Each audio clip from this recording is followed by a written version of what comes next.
name's Elliot Hernan, and today we're going to talk about how we can increase student achievement.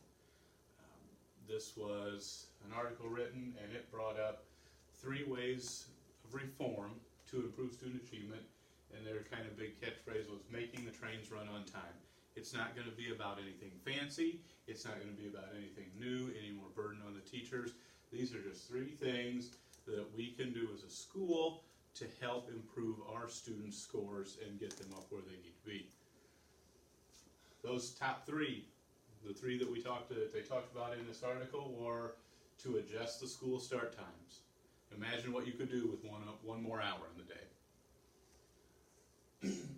Number 2, address the effects of school grade configurations. Right here we do a K-5 elementary school, we do 6-8 middle school, and we do 9-12 high school. Is the transition really that difficult from grade school to elementary school? We're going to look at some of that, some of those studies that were done, and we'll get into greater detail as we go. The third thing is managing teacher assignments.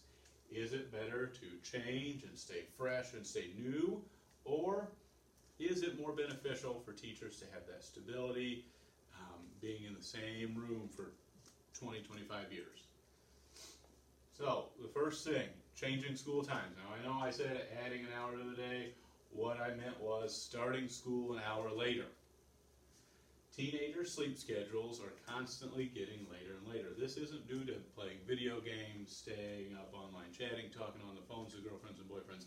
This is just a natural progression of circadian rhythms that the body goes through. As you get older, college students, their classes are later in the day. There aren't many classes that start at 8 or 8:30. Most of them 9:30. Same with adults. Everybody out there in the working world, except for teachers and other professions, but a lot of corporate jobs start at 9 o'clock. The body is just moving into that phase of life. So we've got to look at that. I know that sounds silly, but are we making the kids get up too early? Another thing, it could save on transportation costs. There is a possibility if we do a tiered system, if we start K-5 at 8 o'clock and we start 6 through 12 at 9 o'clock, we could save on transportation. We could run them in, go out, get the kids, get them in here by 7:30, go back out on those routes, bring them back in by 9:30. Depending on how things are looked at and route times and things like that, we may be able to cut the amount of drivers we need in half. And then the third thing is we can raise student achievement and attendance with only an hour later start for the older kids. There have been several studies that show students in earlier classes versus later classes score better on tests. First one I mentioned here is the Air Force. They have a very regimented schedule. They have 7:30 class, 8:30 class, 9:30 class. Those kids in the 7:30 classes did not score as well as the kids in the 8:30 and the 9:30 classes. In the same subjects, there's something to that. Similar studies were done in North Carolina. Another benefit is that students with later start times are going to make it to class more often. We won't have that tardiness or truancy issue. Kids wake up at 7:30, I don't know if I'll make it into class by 8, but now you give them that extra hour, they get up a little later, they get moving, kids are going to get to school on time more. This was done in the Chicago public schools, and they found a huge decrease in attendance and tardies. So why not start schools later? Well, some might say it'll cost, what is the cost of the district? Like I said, rescheduling the transportation. That's nothing. That just goes, transportation director, got to spend a little more time figuring that out. There's not a greater cost.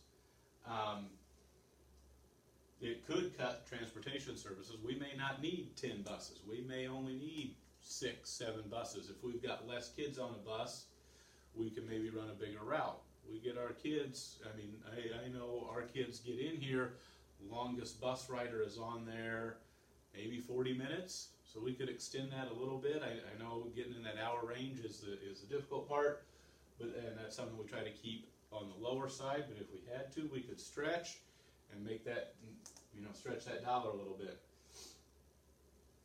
There were some studies shown that starting school later increases a student's future earnings. Over the course of their school life, if they score better on tests, get into better colleges, grades are going to be a big thing, and that could increase their future earnings.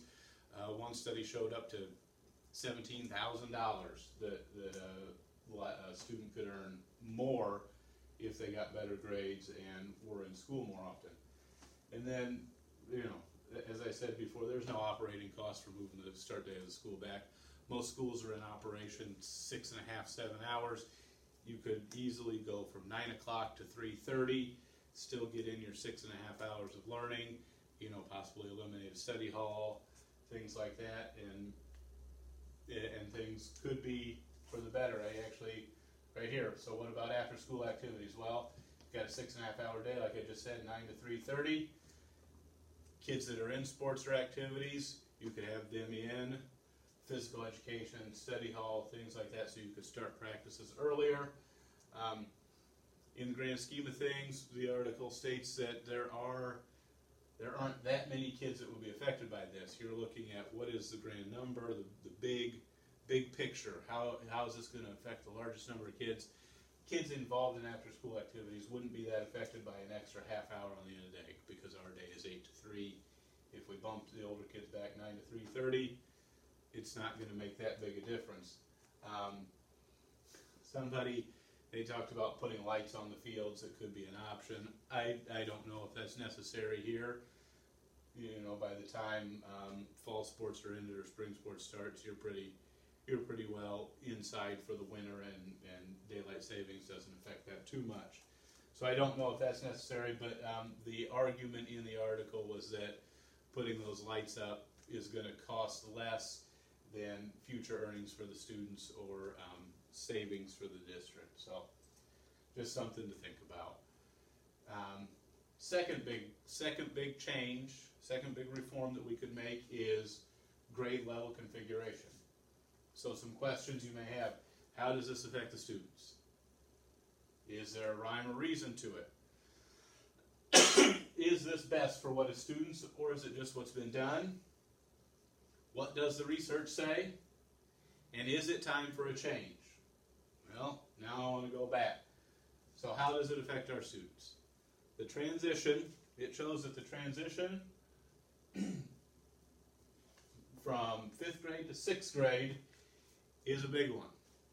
Kids don't adjust as well as you may think. So, and same goes for 6 to 7. Anytime you're changing from one school to another school, or from one comfortable setting to an uncomfortable setting, it's hard on kids. It's hard. In bigger schools, the hub and spoke model, so many grade schools feeding into one middle school. This model happens all the time, and it's a bad time in an adolescent's life. Kids are self-conscious about things. Kids are worrying about things. It actually shows that in junior high, kids that change from an elementary to a middle school, they actually they lose achievement levels. Their achievement levels drop compared to kids that are kindergarten through 8th grade. So when students, I just said that, I'm jumping the gun. So when the students move to middle school, there is a significant decrease in their learning trajectories. They start to go down. Students' test scores also drop off. And as I said, very transitional time in a young person's life. This study advocates for K through 8 buildings. I think one of the questions I had posed on the page before, the slide before, 6 through 8, 7th and 8th, or K through 8th, why? Why have we done it that way? Because it's always been done that way. They transitioned to that junior high in like the 50s, and then they started to make it a 6-8 building. And really the main reason to do that was because it was easier on the towns, easier on the school system. At that time, we weren't looking at the best interest of the child. So now we're trying to turn it back. Can these things increase test scores? And it shows that kids in a K-8 building score higher than their 6th through 8th or 7th through 8th grade counterparts. once again, there's a second one. There's not going to be a big cost to that. It's just a matter of shifting things around. You know, you move the 6 through 8, maybe come back over. I mean, they don't physically move. They're in that hallway, but they're more tied in with the grade school. They come to grade school assemblies instead of being pushed up with the high schoolers. It's it's hard for them to grasp those concepts. So I think that could be something. Like I said, no cost to the district there. Just something that could increase test scores. And then the final thing: do teacher assignments matter? Information in the article says that teachers gain expertise by staying at one level for multiple years, and that's better than staying fresh and moving around. In bigger cities, bigger schools, I think there was one they talked about in New York that teachers moved. There were only 28% of teachers who had been in the same classroom 3 years or more. They're constantly moving, constantly changing. It's like you're a brand new teacher in a grade level every year. Something else they mentioned in the article: should elementary teachers departmentalize like high school teachers? It's a thought. You know, you have our 3 kindergarten teachers. Is one better at teaching math, one better at teaching reading, one better at doing social centers? Could that be beneficial for students? It's something to look at. And then, should teachers get pigeonholed because they have a specialty or a knack for one particular kind of student? I think sometimes that can wear on a teacher, kind of burn them out. So we want to make sure we share those responsibilities. Just because they're good with the special ed population or the behavior population, or they're good with boys or they're better with girls, you got to spread it out. You got to share that love. That's great that they have that specialty and expertise, but you want to spread it out. You want to help them out, because sometimes that can wear on a teacher. So to kind of sum things up, the 3 organizational reforms we talked about: changing times, changing the start times for the older kids, running a tiered transportation system, and seeing what that can do. One thing I did forget to mention, there was a study done in a gentleman named Edwards did a study on early morning testing versus later testing. Reading test scores actually improved from 0.03 to 0.1. Math scores improved from 0.06 to 0.09. I know that doesn't sound like a big number, but the way he broke it down and the way he did it, that's actually a very, very significant number, and it's very important. So something about changing start times: kids are more awake, they're more refreshed, they're ready to go. Sometimes, I'd imagine a lot of times high school kids, if those rhythms are changing, they're not up and going by 8 o'clock, and their brains aren't all firing on all cylinders. That's something we need to look at. Changing grade levels and how they're configured. Once again, another kind of inexpensive fix for the students, for the schools, and it could be for the betterment of the students.